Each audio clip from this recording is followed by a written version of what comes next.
2차 세계대전을 배경으로 보면 두 기적 같은 사건이 있었는데요. 바로 노르만디 상륙 작전과 그리고 인천 상륙 작전이 있습니다. 잘 아시다시피 노르만디 상륙 작전은 아이젠하워 장군이 이끌었고, 그리고 인천 상륙 작전은 누가 이끌었나요? 메가더 장군이 이끌었습니다. 사실 이 두 작전의 공통점은 불가능하기 때문에, 그래서 이 작전이 성공되고 난 다음에 한결같이 기적과 같은 승리였다, 그렇게 평가되어지고 있습니다. 이 두 사람이 전쟁이 끝나고 미국에서 전쟁의 영웅으로 추앙을 받았습니다. 방송국에서, 여러 방송 매체에서 이 두 사람을 섭외해서 이제 인터뷰를 하게 되었는데요. 사회자가 두 사람에게 물었습니다. 당신들이 어떻게 해서 이 기적과 같은 놀라운 이 전쟁에서 승리를 할 수 있었습니까? 라고 질문을 했습니다. 두 사람에게 똑같은 질문을 한 거예요. 그러자 먼저 메가더가 이렇게 대답했습니다. 우리의 탁월한 전략과 전술 때문에 승리했습니다 라고 대답을 했어요. 그리고 이제 아이젠하워에게 또 똑같은 질문이 주어졌을 때 아이젠하워는 이렇게 대답했습니다. 첫 번째, 따라서 하십니다. 하나님께서 승리하게 해주셨습니다. 이게 이제 첫 번째 대답이었고요. 두 번째는 미국 국민들이 승리를 하도록 용기를 주셨고 기도해 주셨습니다. 세 번째, 미국 병사들이 목숨을 걸고 용감하게 싸웠기 때문에 그랬습니다. 그리고 얼마 후에 아이젠하워가 미국 대통령에 당선이 되었어요. 물론 메가더도 이제 정치적인 야심이 있었지만 결국은 아이젠하워가 대통령이 된 것은 하나님께서 그 이유가 있으신 거죠. 오늘 본문에 기적의 주인공은 다윗입니다. 기적에 관한 말씀을 준비하면서 다윗을 결코 빼놓을 수가 없어서 이제 다윗을 오늘 함께 은혜를 나누고자 하는데요. 하나님께서 다윗을 이스라엘의 왕으로 세우신 합당한 이유가 있습니다.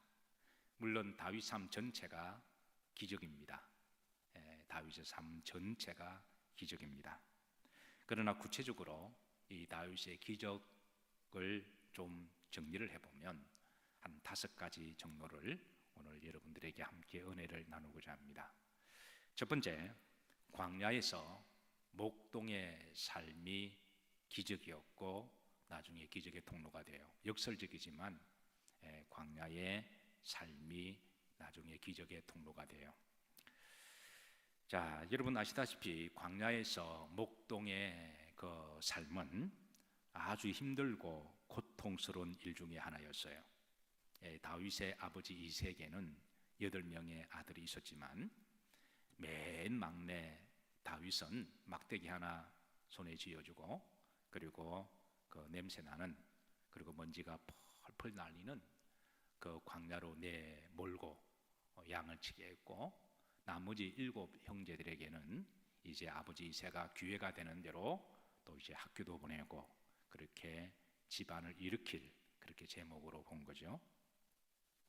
그래서 다윗은 어린 시절부터 막대기 하나 들고 양을 치다 보니까 남들처럼 제대로 공부도 하지 못했고 또 제대로 부모의 사랑도 받지 못했습니다. 다윗은 광야에서 낮에는 극심한 목이 타는 갈증을 경험했고, 또 밤에는 추위를 또 떨면서 지내야 했습니다. 광야에는 배고픔이 있었고, 그런데 광야에는 가난하고 배고프고 서럽고 외롭고 더위와 추위만 있는 게 아니라 또 양들이 있는 곳에는 항상 짐승들이 있어서, 그래서 때로는 사자나 때로는 늑대가 그렇게 호시탐탐 노릴 때에, 그때 어린 다윗이 그 늑대나 사자를 만났을 때 얼마나 두렵고 무서웠을까요? 그래서 그때의 상황은 다윗이 사무엘상 17장 34절에 이렇게 잠시 고백하는데요. 자, 또 다윗이 이르되 여호와께서 나를 누구의 발톱과 사자의 발톱과 곰의 발톱에서 뭐 하셨은적 건져내셨은적. 짧은 이 고백이지만 이 속에서 다윗의 어린 시절이 얼마나 힘들고 무서웠던 것을 그가 이렇게 반영할 수가 있는 그런 고백이기도 합니다. 자, 그런데 광야에서는 더위와 추위, 가난, 고독, 외로움, 사자, 늑대만 있는 것이 아니라 따라서 하십니다. 그곳에 하나님도 계셨습니다. 다윗은 이 광야에서 하나님을 만났습니다. 다윗의 믿음과 영성은 이 광야에서 다듬어졌고 그가 체험적으로 만난 하나님으로부터 시작이 되었습니다.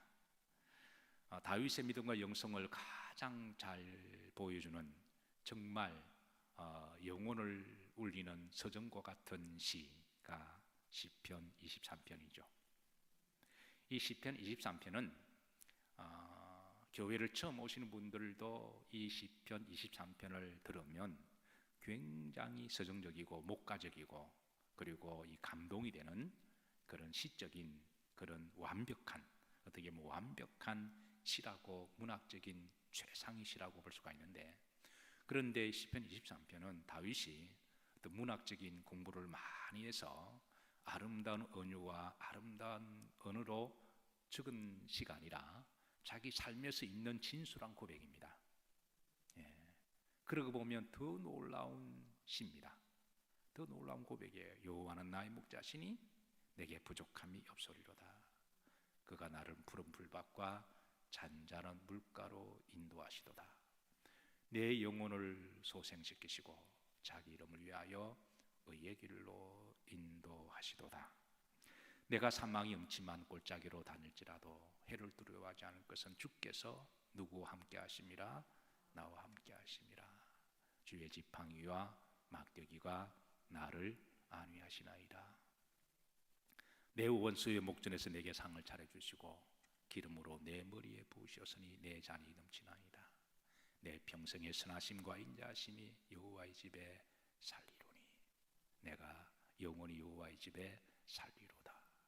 이 다윗의 이 시가 우리가 그냥 처음 들어도 굉장히 시적인 감동이 있지만, 그런데 이거는 결코 다윗이 어떤 시를 잘 짓기 위해서 만들어낸 시가 아니라는 점에 대해서 더 은혜가 되는 거 있죠. 그건 다윗이 직접 다 경험한, 광야에서 그가 처절하게 경험한 영혼의 그런 고백이었고 신앙의 간증이었습니다. 그래서 다윗은 이 광야에서 만약에 이 고난이 없었다면 목자 대신 하나님의 마음도 이해하지 못했을 것이고 그의 믿음도 영성도 없었을 것입니다. 역설적이지만 다윗의 이 어린 시절의 광야의 목동의 고통과 고난의 무대가 나중에 다윗의 기적의 삶으로 이끌어주는 영적인 자양분이 되었고 밑거림이 되었다고 하는 거예요. 그래서 시편 119편 71절에 따라서 하십니다. 고난 당하는 것이 내게 유익이라. 이로 말미암아 내가 주의 율례를 배우게 되었나이다.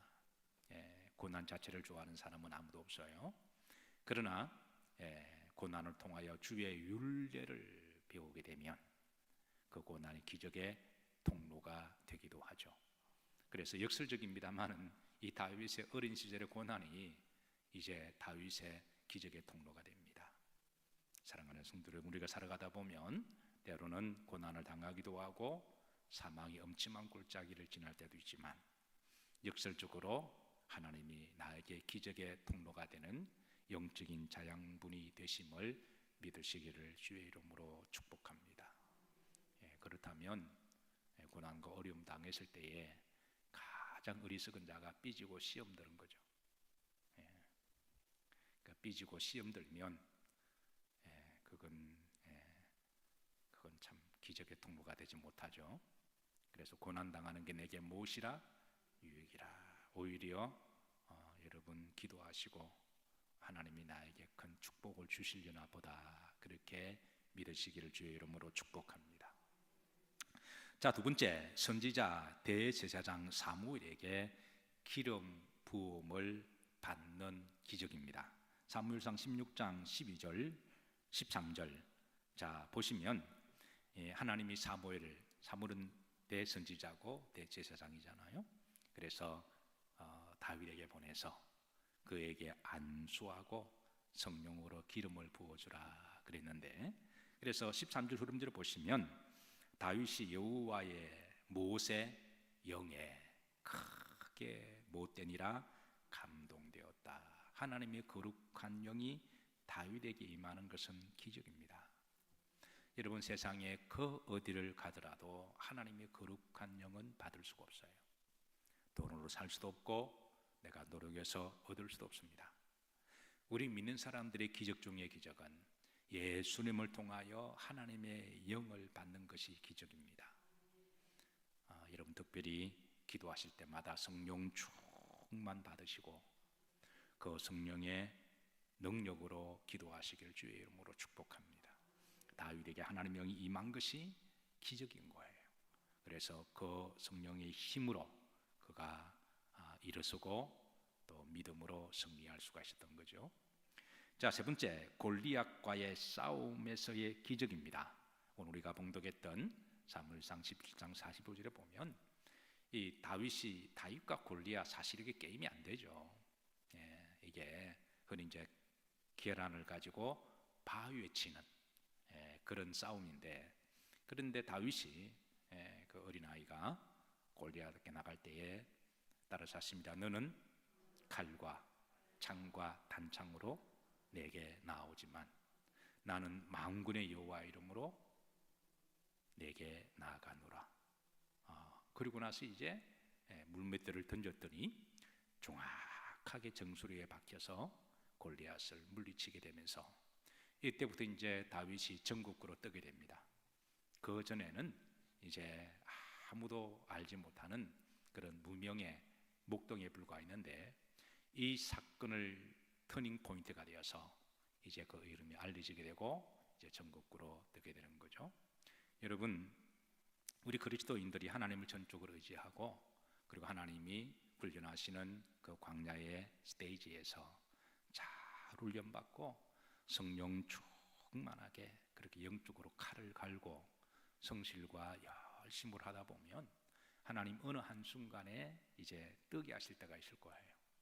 그 전까지는 언더그라운드에 겸손하게 낮은 자로 그렇게 훈련시키다가 하나님이 이렇게 그릇이 보시고 때가 되면 어느 한 사건을 통해서 이제 터닝 포인트를 주게 하셔서 뜨게 하실 때가 있었습니다. 반드시 그럴 때가 있어요. 그래서 흔히 말하기를 따라서 하십니다. 인생은 뭐다? 한 방이다. 그러나 그 한 방이 아무에게 찾아오는 거 아니에요. 평소에 훈련하고 잘 다듬어진 사람이 하나님이 기회 주셨을 때에 그때 한 방으로 이제 역사가 일어나는 거죠. 사랑하는 성도 여러분, 평소에 잘 하나님 훈련을 받으시고 성령 충만하시고 잘 단련되고 준비하셔서 하나님이 때가 되시면 이제 전국구로 뜨게 하실 때 그때 이 다윗이 골리앗을 이렇게 이기는 역사가 있으시기를 주의 이름으로 축복합니다. 옆으로 보시면서 그럴 때가 있습니다. 서로 인사하도록 하시죠. 그럴 때가 반드시 있습니다. 그 전에는 기다리는 법을 배워야 되고 엎드리는 법을 배워야 되고 겸손을 배워야 되고 성실함을 배워야 돼요. 오늘 시편 27편 14절 새벽에 주신 말씀이 따라서 하십니다. 너는 여호와를 기다릴지어다. 강하고 담대하면서 여호와를 기다릴지어다. 여러분, 이 말씀은 여러분 암송했으면 좋겠어요. 여호와를 기다리는데 낙심하고 절망하고 시험 들고 삐지면서 불평하면서 기다리는 게 아니라 강하고 담대하면서 여호와를 기다리는. 그래서 이 다윗의 고백이거든요. 그래서 강하고 담대하면서 기다리고 그리고 성령 충만하고 삶의 자리에서 열심으로 하다 보면 하나님 어느 한순간에 이제 한 방을 그렇게 하게 하시는 하나님이세요. 자, 네 번째, 왕으로 시험을 받는 기적입니다. 사무엘하 5장 1절부터 3절 4절까지 보면 이제 하나님이 다윗을 왕으로 세우세요. 원래 여러분, 다윗은 왕이 될 수 없는 그런 사람, 태생적으로 왕이 될 수가 없어요. 원래 왕의 가문은 사울 왕이 왕의 가문입니다. 베냐민 지파. 그리고 사울 왕 다음으로 그의 사울의 아들들, 그리고 아들들 중에 사울 왕이 생각했던 아들은 요나단이었죠. 그래서 별일이 없으면 사실은 이스라엘 왕은 사울 왕 가문에서 나오는 게 그 당시의 순리입니다. 그래서 다윗은 태생적으로 왕이 될 수 없는 그런 운명이었고 팔자였습니다. 그런데 하나님이 다윗을 왕으로 세우신 거예요.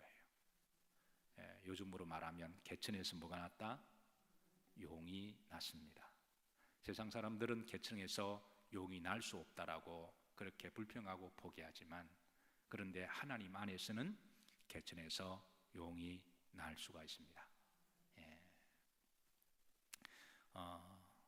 사무엘상 17장 45절은 제가 개인적으로 굉장히 좋아하고 위로되는 말씀이에요. 개척할 때부터 제가 때로는 다운되고 힘들고 어려울 때에 이 말씀은 나에게 굉장히 힘을 주었던 말씀이었습니다. 세상이 나에게 골리앗과 같고 인생도 잘 모르고 나이 29살이 뭐 인생을 알겠습니까? 근데 용기 하나 가지고 뭣도 모르고 그냥 상가 빌려다가 십자가 깃발 꽂고 목회를 시작했기 때문에, 근데 세상이 나에게 골리앗과 같고, 근데 목회를 막상 하다 보니까 이게 보통 일이 아니에요. 이게 나도 모르게 호랑이 등에 탄 거예요.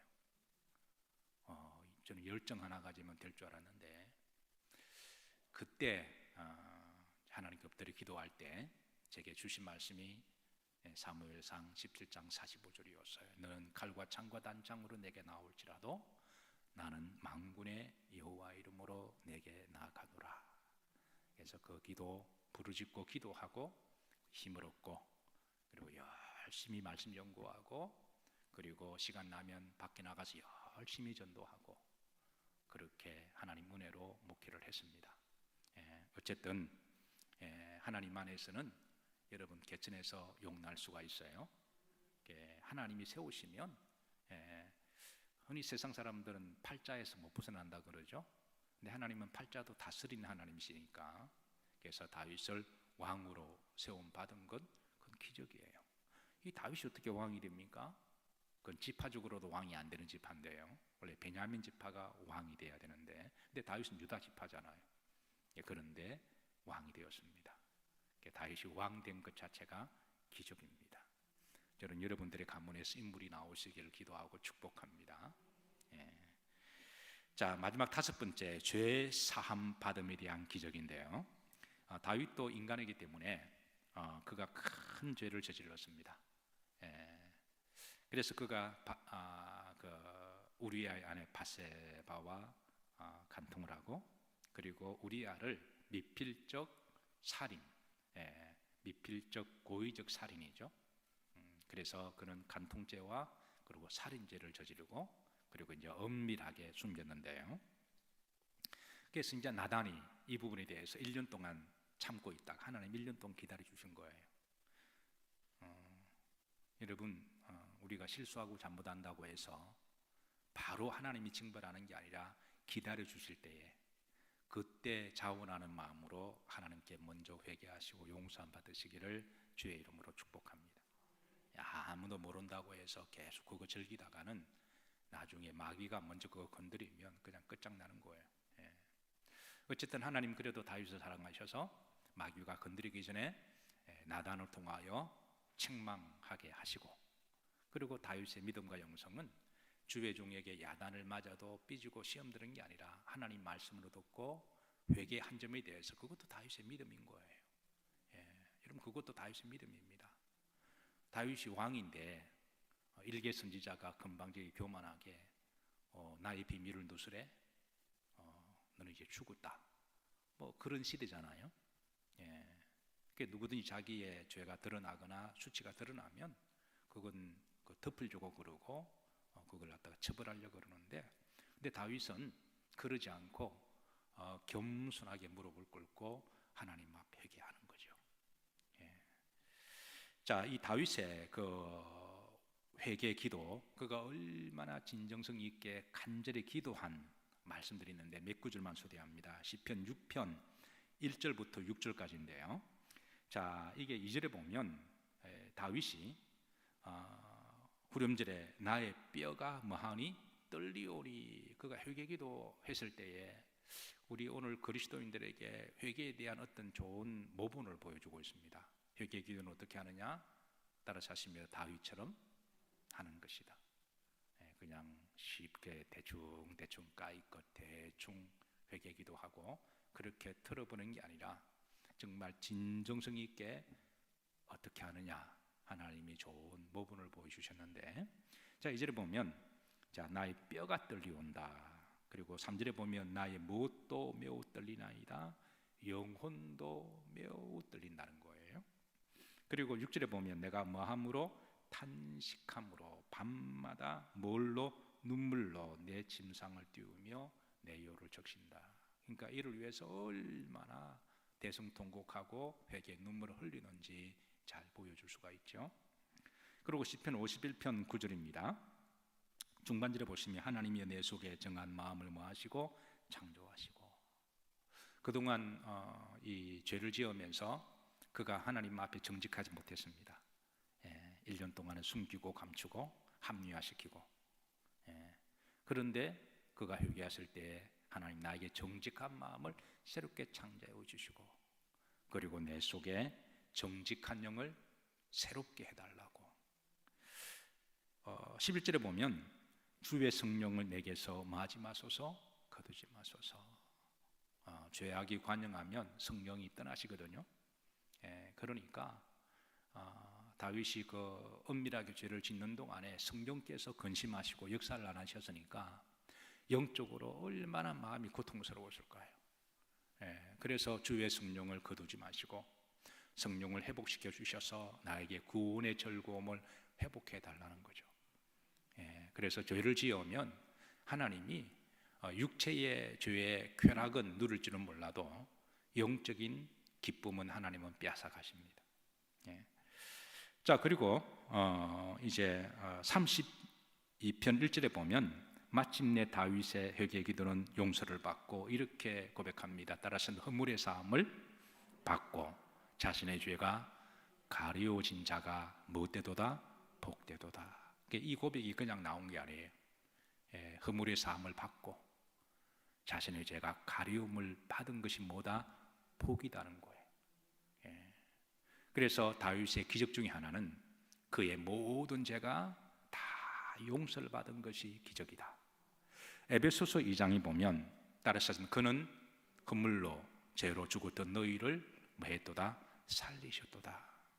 원래 우리는 허물과 죄로 죽어야 되는데 예수님의 보혈로 우리를 살려주신 것, 그게 바로 여러분 기적이죠. 여러분 말씀을 정리합니다. 다윗의 삶 전체가 기적의 연속이었습니다. 그러나 그 기적 연속 가운데 오늘 5가지만 우리가 살폈으면 사실 우리의 삶 전체도 여러분 돌이켜보면 다 기적이고 하나님 은혜인 줄로 믿습니다. 지금까지 하나님의 은혜였고 기적이었고 지금도 여러분들이 이곳에 계신 것이 하나님의 은혜고 기적입니다. 그리고 앞으로도 우린 하나님의 은혜와 기적 없이는 살아갈 수 없는 사람들입니다. 날마다 기적이 일어나고 있고 날마다 기적은 하나님 베풀어 주시고 앞으로도 기적을 베풀어 주실 하나님께서 하나님 주시는 기적을 귀히 여기시고 또 기적에 걸맞는 기적과 같은 삶을 살아가시기를 주의 이름으로 축복합니다.